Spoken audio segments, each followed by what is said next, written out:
Hola Chaguacare, ¿cómo estás? Bien, bien, gracias a Dios, Jimmy. Buenos días y saludos desde aquí, desde tu pueblo de Cantaura.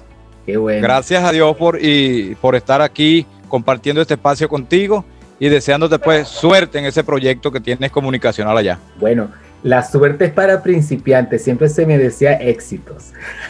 Así es, pero la suerte es bastante importante porque así llega el éxito. Bueno, fíjate una cosa, Cheo, esta es una plataforma a la que hemos tenido que migrar muchos por el tema comunicacional en estas plataformas digitales.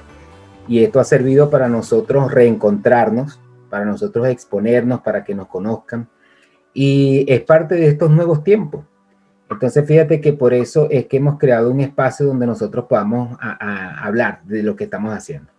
Ahora, para esta audiencia de mi invitado eres tú. ¿Quién es Cheo Guaccare?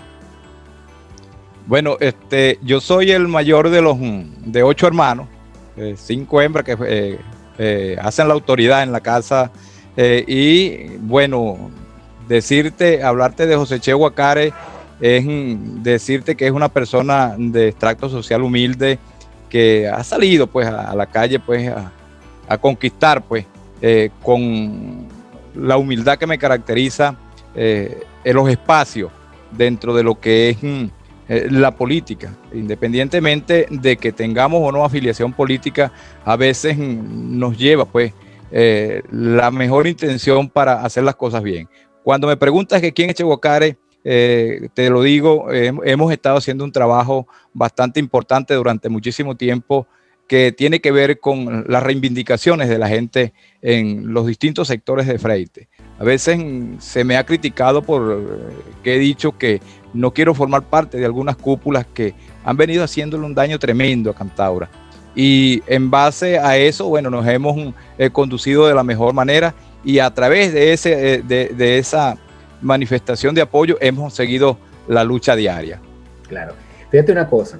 Yo conozco un Cheo que desde joven viene de una familia, porque somos, para los que no saben, compartimos la misma calle, ¿verdad? Sí, pues sí. Y te conozco de hace muchos años y para mí es un placer de verdad tenerte en este momento, en este espacio, porque conozco de una persona noble y una persona buena. Ahora bien, gracias. Un hombre que viene siendo también conocedor del deporte, una persona que después de alguna manera entra en el tema comunicacional. ¿Cuál es ese transitar de Cheo Guaccare a este tipo de espacios donde precisamente en la comunicación es que se conocen muchos temas y muchas realidades? Y muchas veces el comunicador se coloca en el punto neutral, pero uno no deja de sentir esa empatía por las cosas que están sucediendo.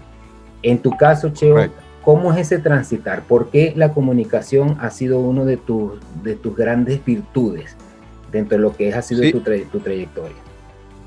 Bueno, gracias por esa pregunta. Mira, fíjate que nosotros dentro de lo que es el municipio Freite, aquí en Cantaura hay una emisora llamada Chamariapa 92.9, es una emisora comunitaria, como tú sabes. Se me da a través de esa fundación pues la posibilidad de crear un programa allí en esa fundación y comienzo lo que se dice la producción del programa. En aquel tiempo, hace como aproximadamente 12 años, sale Voz Propia, de la mano de José Cheo Guaccare, un programa sumamente exitoso donde el actor principal de ese espacio era el pueblo, que hacía el planteamiento, y eso nos fue creando una plataforma bastante importante porque mucha gente se identificó con ese programa y más que todo por la forma de conducir en nosotros el programa. Allí me acompañaba don Manuel García y también pudimos nosotros allí meternos pues en cada uno de los hogares de la gente de los hogares freitianos, porque la gente quería un programa distinto a lo que venía sucediéndose en los últimos tiempos dentro de la comunicación, Jimmy. Claro. Si tú te pones a ver, habían muchos moderadores o hay muchos moderadores parcializados y nosotros hacíamos la diferencia porque el discurso que yo manejo todavía es que yo no tengo compromiso ni con el presidente de la República, ni con el gobernador, ni con el alcalde, sino que el compromiso es con nuestra audiencia y con nuestra gente. Y eso ha calado bastante en Cantaura y que hablarte del programa Voz Propia, eso nos catapultó. No era porque no conocían a José Cheo Guaccare, sino que nos catapultó aún más porque comenzaron a sentir mucha gente, pues, dentro del mismo ambiente de la comunicación, cierto celo, cierto recelo por allí, y bueno, nosotros supimos manejar eso de la mejor manera, y inclusive cuando se cierra la emisora Radio Chamariapa por ese programa en voz propia, bueno, hubo una gran descalificación en contra de nosotros porque decían pues que estábamos en contra del actual gobierno municipal, y la manifestación de la gente fue tremenda con relación a ese espacio voz propia, y que nos dio tiempo también para seguir analizando la situación política, porque no nos callamos, independientemente de que no teníamos el medio, no nos callamos. Claro, ahora fíjate una cosa, yo quiero hacer un paréntesis aquí, porque yo estuve invitado en ese programa, yo tuve la oportunidad. Sí, cómo no. Yo tuve la oportunidad y esto lo quiero documentar de esta forma. En aquel tiempo, cuando tú tenías ese programa, era un programa sumamente, vamos a decir, abrasivo, súper fuerte, vamos a decirlo así. Bien duro, ácido, duro. Bien ácido, ¿no? Sí, pero, sí, resulta, señor. Pero resulta que más allá de la forma, era un vehículo para tú manifestar de alguna u otra manera las cosas con las que tú no estabas de acuerdo. Y yo recuerdo que tuve la oportunidad de ir a denunciar el caso de la feria. ¿Qué sucede? Ajá. Fíjate que en estos tiempos hay gente que me ha dicho, bueno, Jimmy, pero tú nunca dijiste nada. Porque dices ahora y antes no. Y yo les digo, mira, ustedes saben cómo es la cosa. Fíjate lo que son lo que es no tener memoria. Pero había un espacio, y yo contaba, basta que no me acordaba el nombre, y yo contaba de que había un espacio en Radio Chamariapa donde yo tuve la oportunidad de decir una cantidad de verdades, y que era el único espacio donde yo pude manifestarme con lo que yo no estaba de acuerdo. Y fíjate una cosa, que hoy me siento complacido porque lo puedo decir nuevamente, y puedo de alguna u otra manera no justificarme, pero sí dejar claro de que los medios de comunicación, y en el caso de tu programa, fue positivo, más allá de la forma, más allá de lo criticable, porque hay cosas que fueron muy duras, pero que sirvió de alguna u otra manera a no estar callado. Y es precisamente ese tipo de espacio los que en este momento hacen falta.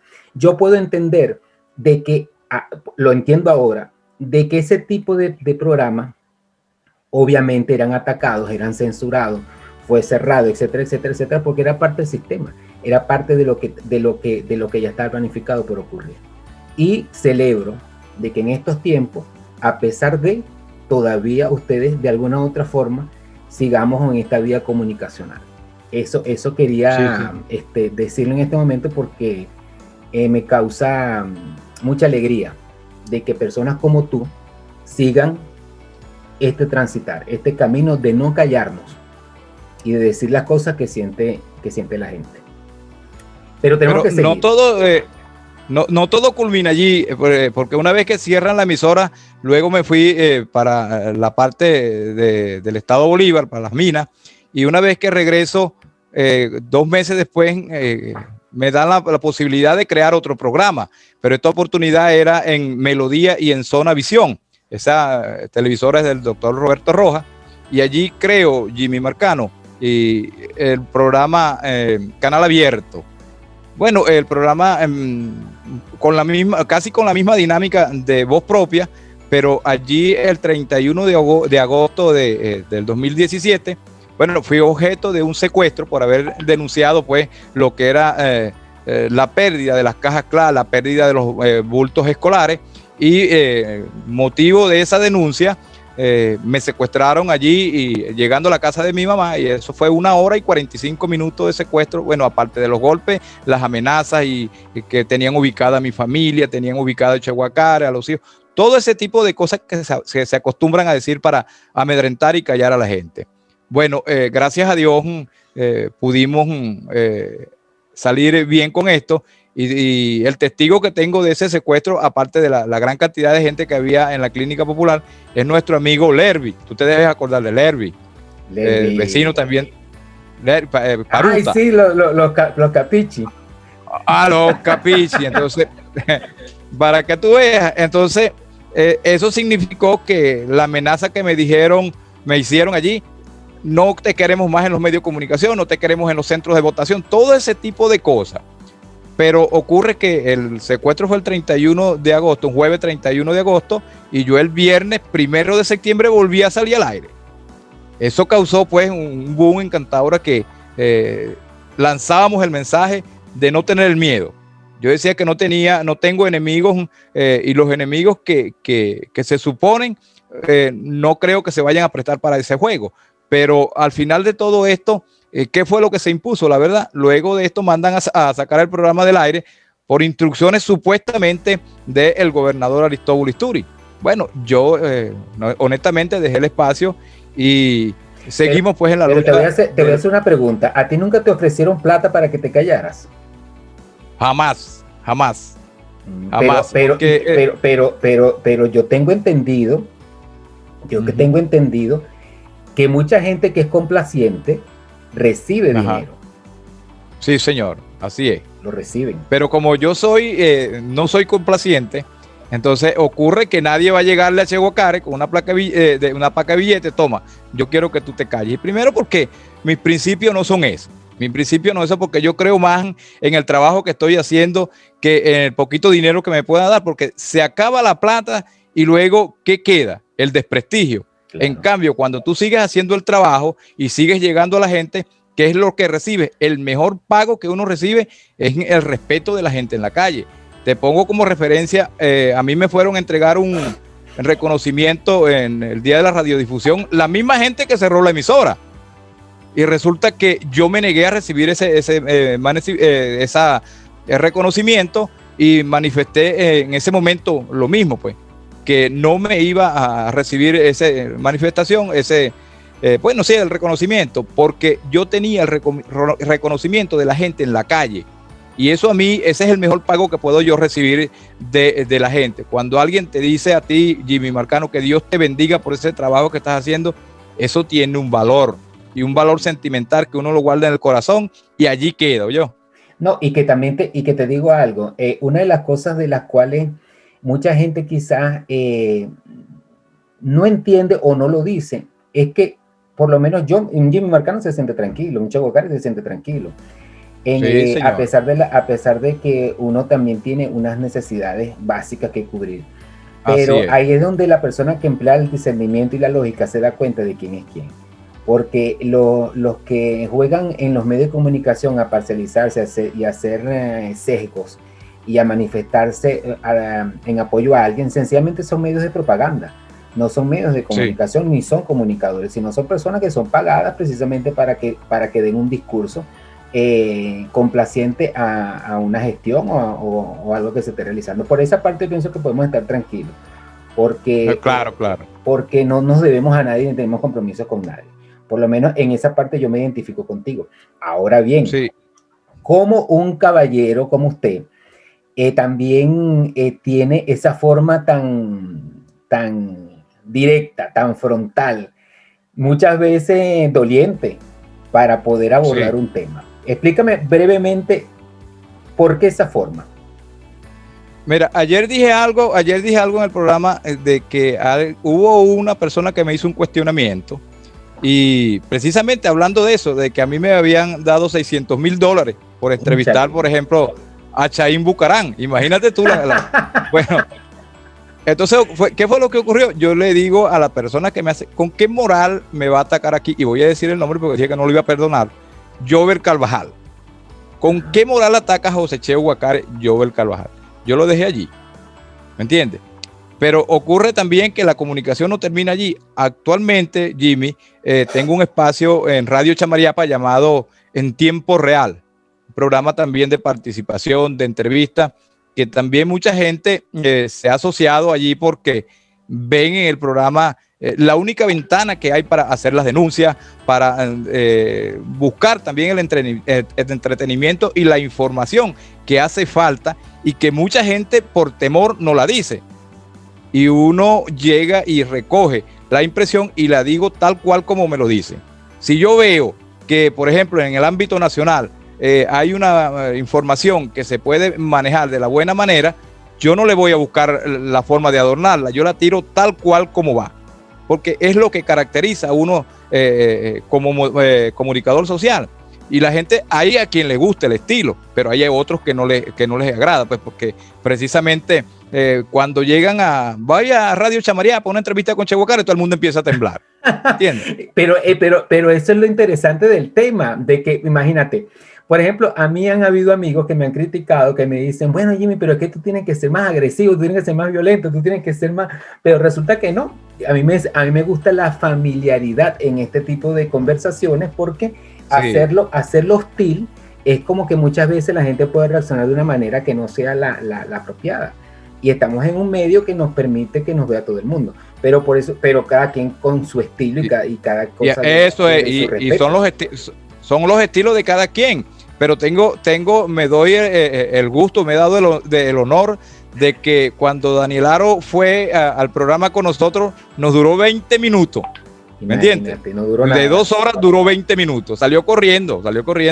Y eso significó pues que la gente paralizamos Cantabria, o que cada vez que nosotros hacíamos alguna participación, cuando la OLP paralizamos Cantabria, y eso le dolió a mucha gente por la forma en que nosotros adoptamos. Nos llevan comida para, mira, que no vayan a terminar el programa, nos llevan el almuerzo, nos llevan hasta la cena, pero que con tal que nosotros sigamos conversando. Claro. Y eso es, en líneas generales, lo que nosotros dentro de la información vamos a seguir protegiendo. Claro, ¿no? Y que tiene que hacerse y celebrarse siempre de que por lo menos existan personas que conduzcan estos hilos de la comunicación, porque obviamente en estos tiempos hacen falta. Ahora bien, vamos a hablar de algo que nos interesa mucho y es el tema nacional. En el tema nacional, la consulta en este momento para mí sería, porque vivo fuera de Cantabria, tengo 3 años fuera de mi pueblo, pero no dejo de percibir toda la cantidad de caos que existe en Venezuela. No hay gasolina, no hay gas, los servicios básicos son precarios, hay un tema de una Venezuela muy rica y una Venezuela muy pobre, 2 extremos. Jimmy Marcano en su tiempo, siempre lo digo, yo voté por Chávez toda la vida y voté por Evelyn Urdaneta en Cantabria toda la vida, porque yo no tenía partidos políticos, yo votaba porque nadie me gustaba. Pero ¿qué pasa? Yo me siento en este momento estafado, yo me siento en este momento engañado, manipulado.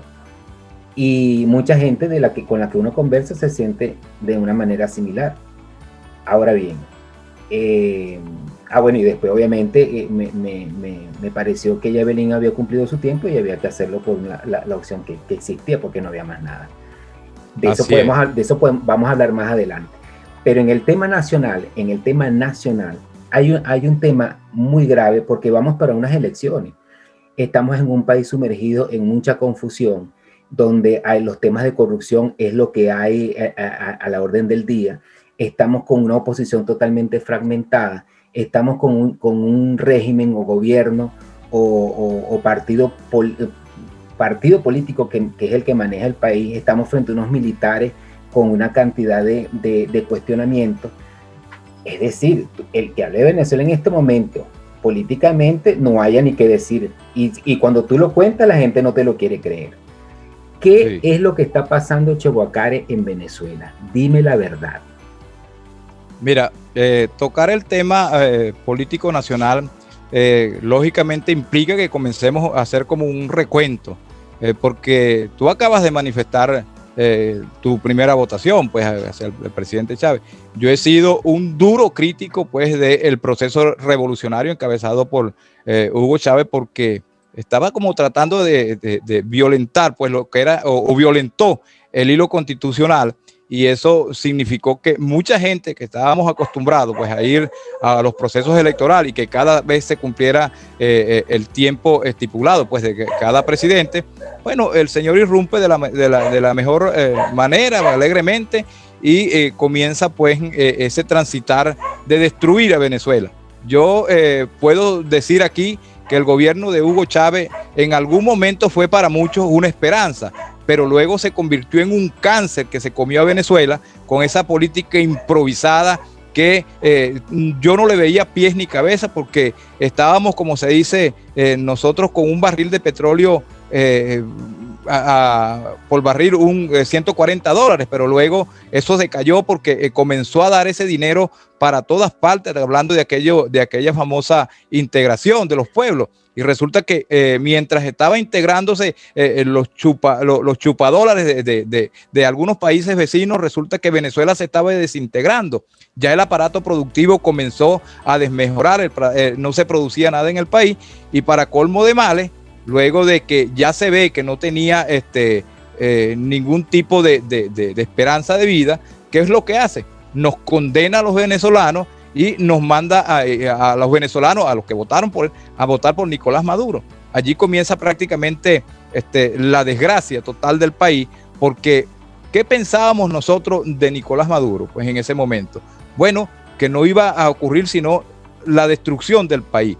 Hoy vemos cómo lamentablemente tenemos que aceptar esa dura realidad de que el país está en el suelo. Tú acabas de decir una Venezuela rica, pero con unos ciudadanos completamente pobres, viviendo aquí en pobreza extrema. No veíamos entonces la política positiva de la Revolución Bonita, en el sentido de que el desempleo se instaló en el país. Ahorita el desempleo está prácticamente arropando el país y no hay ningún tipo de esperanza con relación a esto.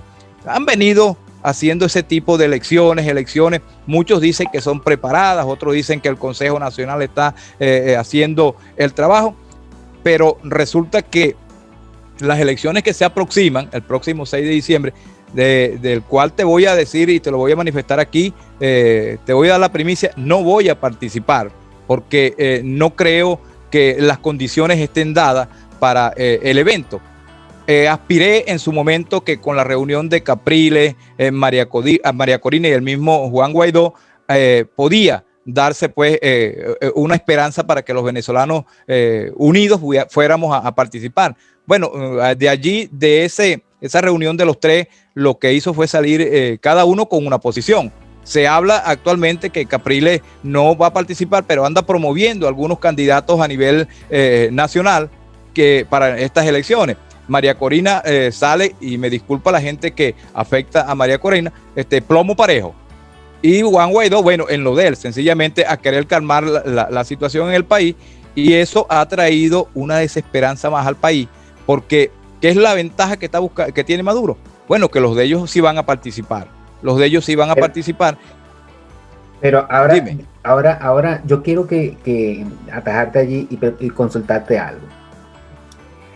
Fíjate, esto es una apreciación muy personal, pero personal basada en lo que yo he podido leer, en lo que yo he podido estudiar y en mi experiencia propia. Vámonos un momento al tema de elecciones del año 2013, creo que fue, ya Chávez había muerto, y vinieron esas elecciones de Maduro, y fue lo que tú mencionaste. Chávez manda a votar a todo el mundo por Maduro. Fíjate, en aquel momento yo estaba... yo había votado por Capriles cuando Chávez estaba por morirse, porque yo decía, bueno, Chávez tiene que curarse, entonces vamos a dejarlo que descanse. Fíjate la inocencia mía en aquel momento políticamente, inmaduro totalmente. Yo quiero que descanse y después regrese. Yo pensando en que existía lo que llamaban la alternabilidad.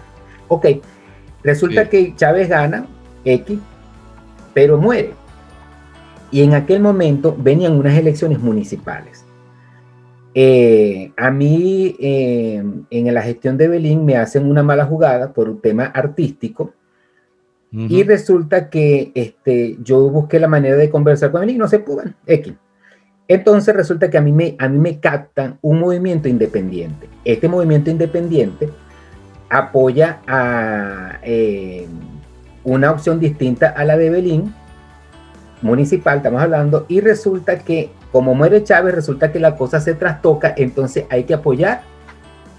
Se devela de que esta opción nueva resulta que es chavista, y resulta que había que apoyar a Maduro para después irnos a las municipales, y ahí es donde yo caigo en el juego. Es donde yo aparezco. La concha. Sí, es donde yo aparezco políticamente, porque yo no pensaba que se iba a morir Chávez. Bueno, entonces resulta y pasa de que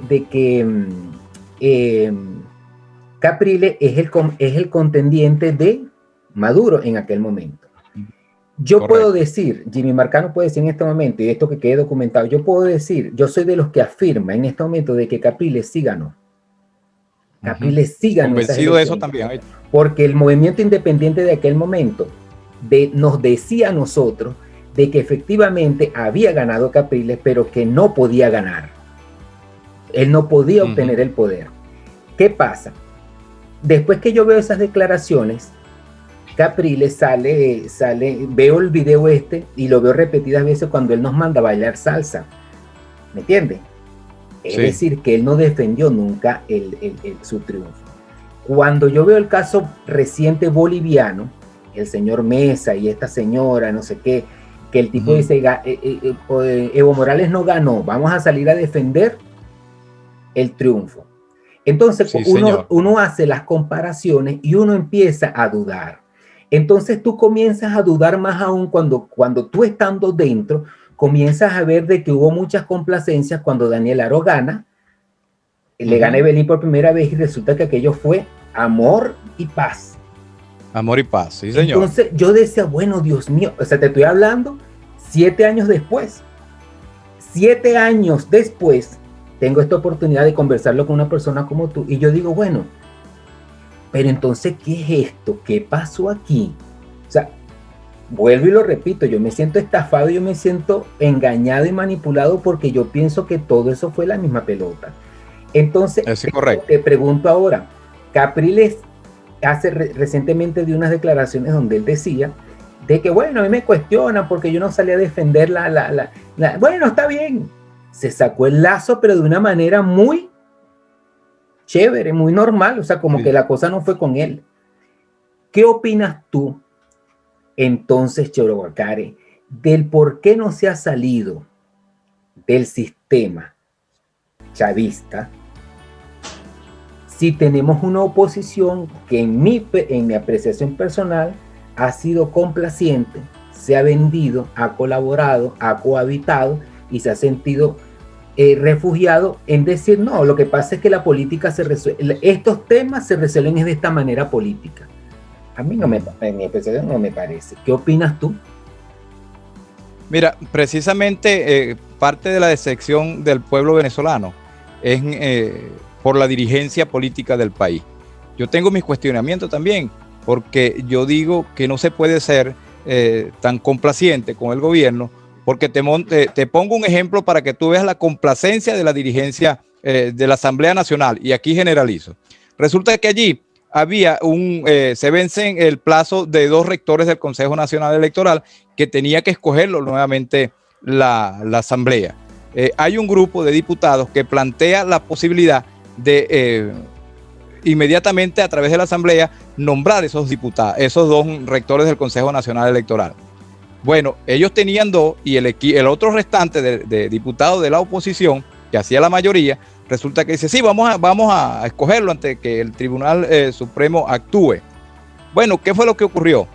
Dice el equipo que supuestamente apoya a Guaidó, dice, bueno, que ya hablamos con la gente del gobierno y nos vamos a repartir 1 y 1. Es decir, un rector para el gobierno y 1 para la oposición. Y le dicen los diputados, los 45 que luego se desplazaron al centro, dicen ellos que, bueno, y no es mejor tener 2 que 1. Bueno, pasado el tiempo allí, viene el TCJ y nombró los 5 rectores completos. Por la complacencia, la demora de la Asamblea Nacional en tomar las decisiones de nombrar el Consejo Nacional Electoral. Entonces, eso es una negociación que se hizo con el gobierno para seguir beneficiando al gobierno, porque ahí no te equivocas. Entonces, ¿qué es lo que ocurre? La decepción que ha habido durante muchísimo tiempo con la dirigencia política nacional de oposición no termina aún cuando hay una gran mayoría en el país que quiere, desea un cambio, pero en los actuales momentos la gente se pregunta, ¿por quién vamos a votar? Si María Corina quiere esto, Capriles hizo esto, el otro quiere esto. Y entonces el pueblo todavía está esperando el gran Mesías. ¿Me entiendes? Un candidato, una nueva dirigencia que ejecute pues, la forma que quiere el pueblo. Ejecute en el sentido de que manifieste el deseo de cambio que quiere el pueblo. Y hasta los momentos no ha habido ningún tipo de resultado, porque lo que está pasando es eso. Están cohabitando con el gobierno nacional. Pero ellos, como tienen sus intereses allí, bueno, les interesa mejor que esté el gobierno de Nicolás Maduro, porque así ellos disfrutan de las prebendas y de lo que es las mieles del poder. Entonces, esa es la falta de identidad que hay dentro de la oposición, porque no hayan que hacer. Pero ¿qué ocurre? Sale algún dirigente nuevo con un nuevo discurso, ¿y qué es lo que hacen? Tratan de emprender campañas de guerra sucia en contra de ese dirigente para que se salga del paquete, porque los dos polos que están allí, los dos extremos, no van a dejar que otra persona agarre el poder en Venezuela. Entonces, aquí ellos están pensando que la revolución tiene que seguir. ¿Por qué? Porque les interesa estar allí. Pero gracias a Dios que el pueblo ha venido, como se dice, concientizándose poco a poco, que está viendo lo mismo que vivió hace 21 años. Cuando tú buscabas aquí un adeco hace 21 años, no lo conseguías ni para hacer